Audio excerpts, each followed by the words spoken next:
la table, conteste le leadership de Karim Wade, la fonction du secrétaire général Abdoulaye Wade est usurpée, on va les entendre, Doudou Wade et ses camarades. La société du transport public Dakar Dem Dikk tourbillonne sur elle-même, des polémiques, encore des polémiques. La dernière fois c'était des recrutements clientélistes, cette fois les syndicalistes réclament des conditions de travail acceptables, ils l'ont dit, le nouveau directeur Hassan Beng mène une vie de nabab depuis sa nomination aussi, on va les entendre. Et puis dans ce journal, la guerre entre Israël et Gaza qui s'est déplacée depuis des semaines dans une autre zone au sud de la région, le Liban est foudroyé, jour et nuit, 2250 morts au compteur.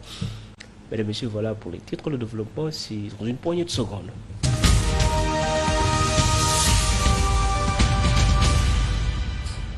Bienvenue, la coalition Sopi Sénégal, composée de dissidents du parti démocratique sénégalais, dont Doudou Wade, Tafsir Thioye et beaucoup d'autres ne comptent pas baisser les bras face à ce qu'ils qualifient d'entreprise de réduction du patrimoine du PDS. Ils accusent Karim Wade et les membres du parti démocratique sénégalais de brader l'héritage du président Abdoulaye Wade. Omar Thiamon. Doudou Wade, Tafsir Thioye et compagnie sont outrés parce qu'ils appellent une entreprise de réduction de leur patrimoine commun, qui est le Parti démocratique sénégalais. Bannis pour la plupart, ils n'en demeurent pas moins très engagés pour laver l'affront, un cheminement qui va s'articuler autour de 3 axes. 1. Sauver l'honneur et la dignité du PDS et de ses membres. 2. Préserver les valeurs, les principes et les règles qui ont toujours régi le PDS depuis sa création.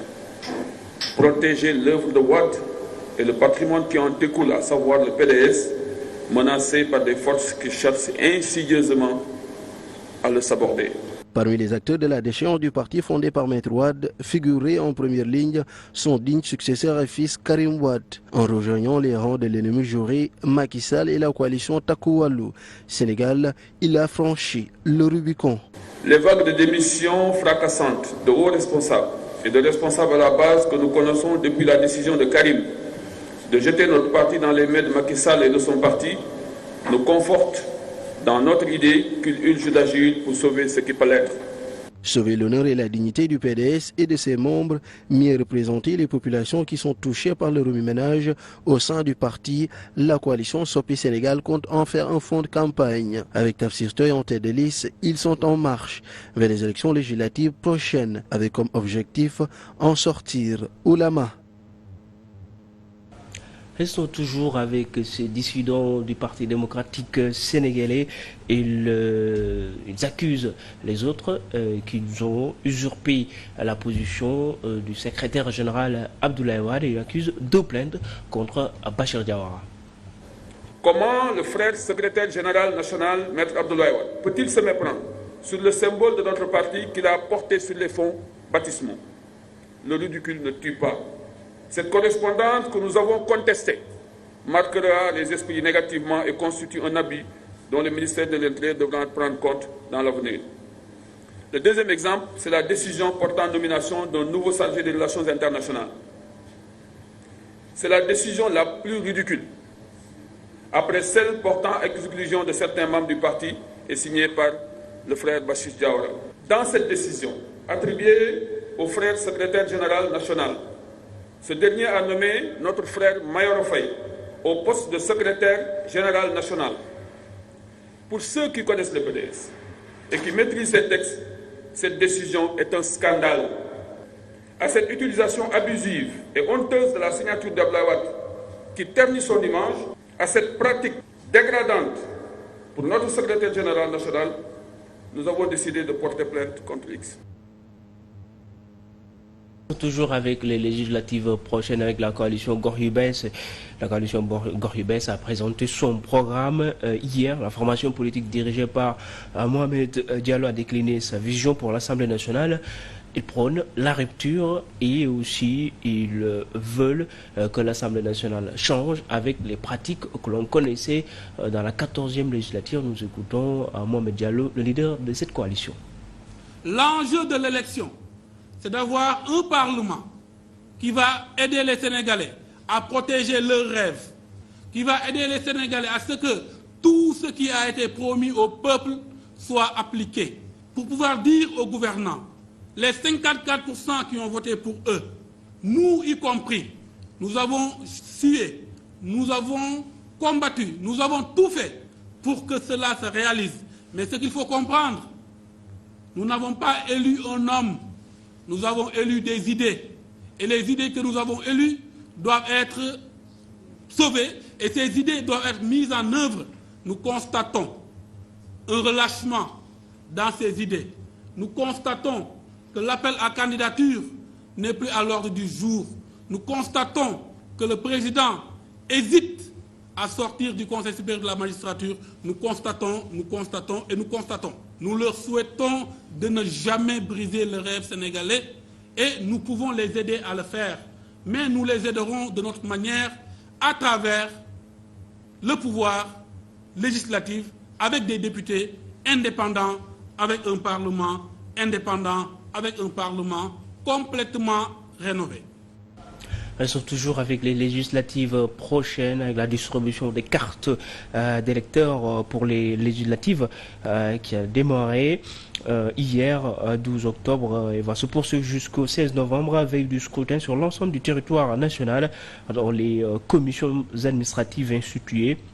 Et dans les communes, pour ce qui est de la diaspora, les opérations se dérouleront jusqu'au 17 novembre, jour du scrutin dans les représentations diplomatiques et consulaires, informe la Direction générale des élections. On passe à une autre actualité avec Dakar Dem Dikk qui implose avec les travailleurs. L'intersyndicale des travailleurs de la société Dakar Dem Dikk est sortie pour dénoncer la gestion du directeur Hassan Beng.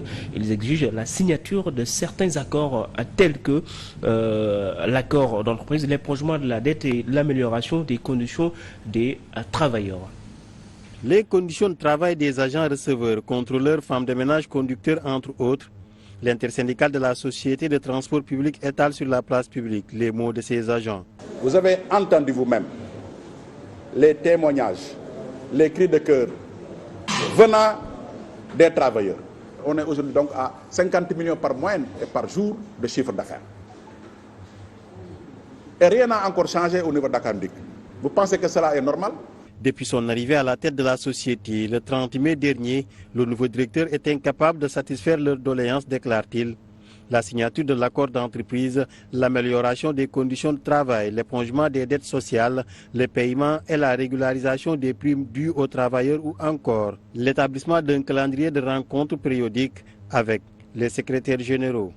C'est d'abord les coopératives d'habitat, les prestations familiales, l'IPM et d'autres comptes et d'autres précomptes. N'est-ce pas?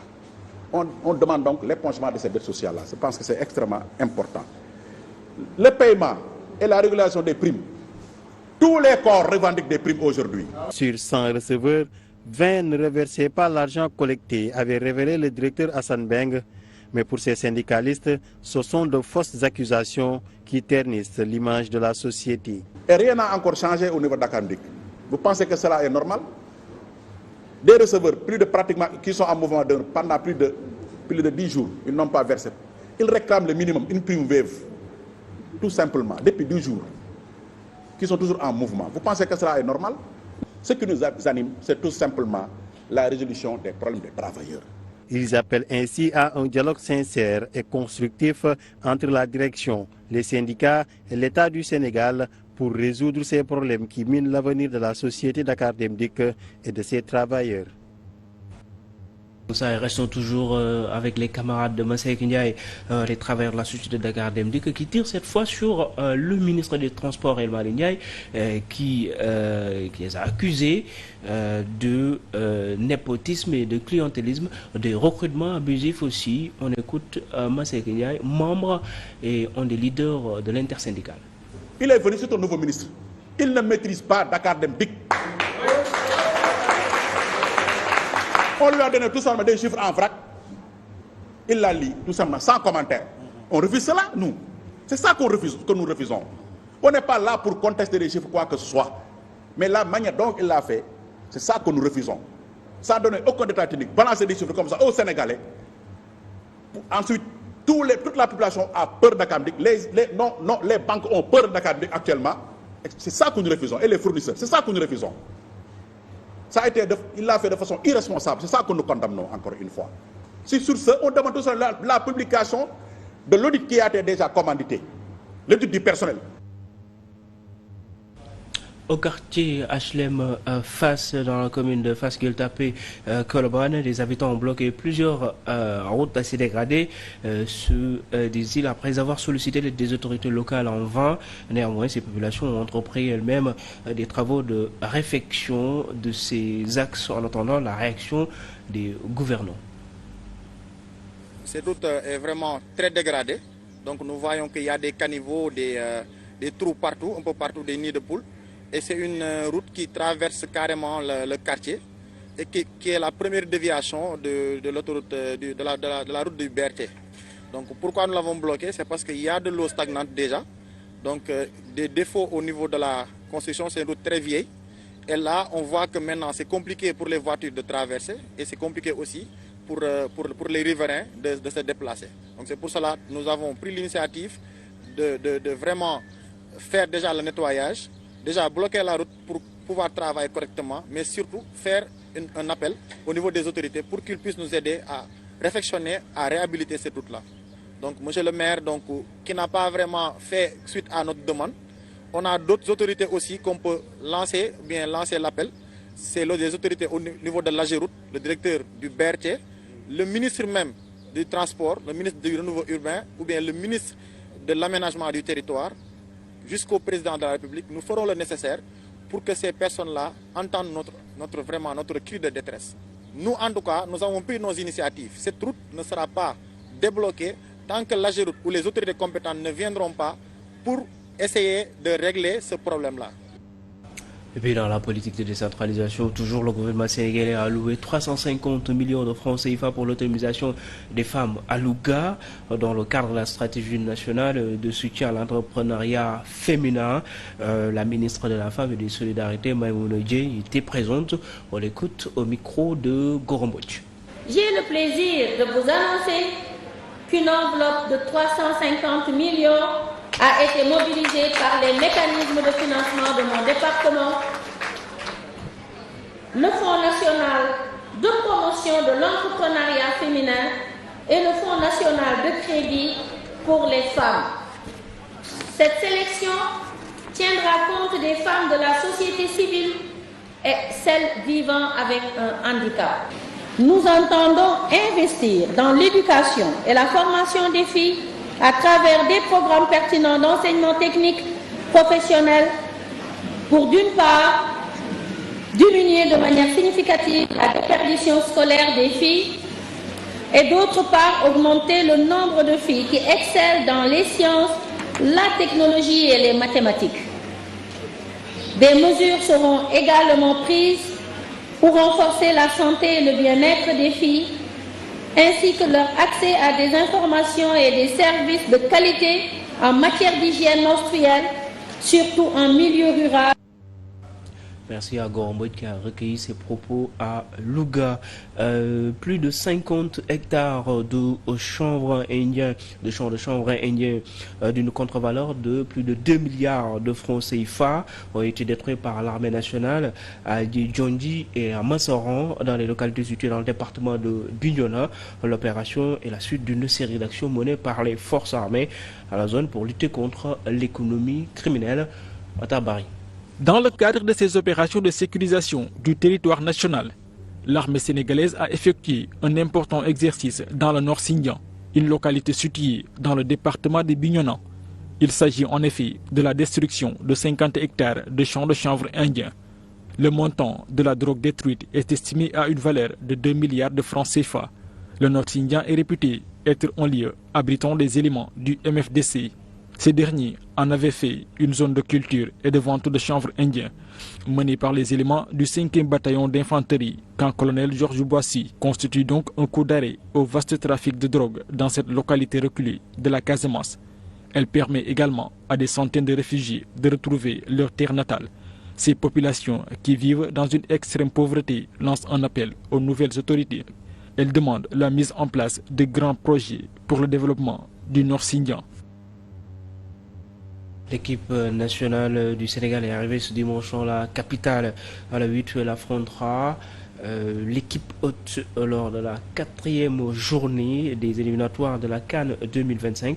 Après une première manche concluante à Dakar vendredi soir, 4 buts à 0. Les Lions ont pris le chemin de Lilongwe pour défier une nouvelle fois le Malawi avec un groupe quasi au complet, mis à part Ismail Jacobs qui a été autorisé à rejoindre son club Galatasaray pour subir un traitement au genou. Ce match en retour va se jouer ce mardi 15 octobre au Bingo National Stadium à 13h, temps universel. On le disait aussi dans les titres, 9 personnes ont été tuées dans des raids israéliens sur 2 villages au nord et au sud de Beyrouth, hors des fiefs du Hezbollah pro-iranien, rapporte le ministère libanais de la Santé, portant le nombre de morts à plus de 2255 morts. En un an, le nombre de déplacés s'élève quant à lui à 700 000 déplacés selon l'Organisation des Nations Unies. Nous y reviendrons dans nos prochaines éditions. Mesdames et messieurs, c'était tout pour cette édition de 20h. Merci à vous de nous avoir regardé. Bonne soirée.